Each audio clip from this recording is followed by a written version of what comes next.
deliverance to the captives, which cancels out everybody else, man. And that's essentially what we're reading here. Again, it says, "Blessed be the Lord power of Israel, for he have visited and redeemed his people."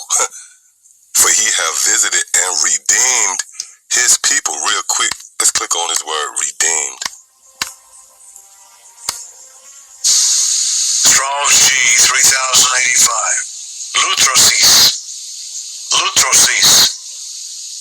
Yeah, and that would be the pronunciation in the Greek.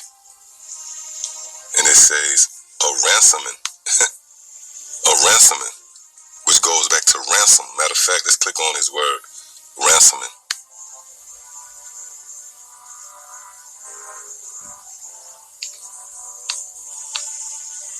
It says, obtain the release of a prisoner. Obtain the release of a prisoner by making a payment demanded. Hold a prisoner and demand payment for their release. Release a prisoner. Release a prisoner after receiving a payment.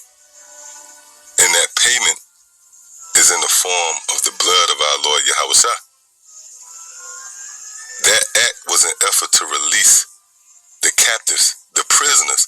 Look, when Israel came over here as cargo to serve hard bondage under the foot of their oppressors, they was considered prisoners of war.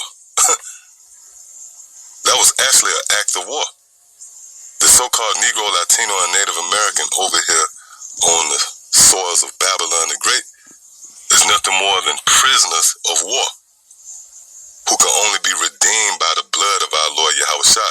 And really, when you go into the fine print, that blood was only shed for the elect of the nation of Israel, the chosen amongst Israel. Now, when you go into that word chosen, it takes you back to the word seed.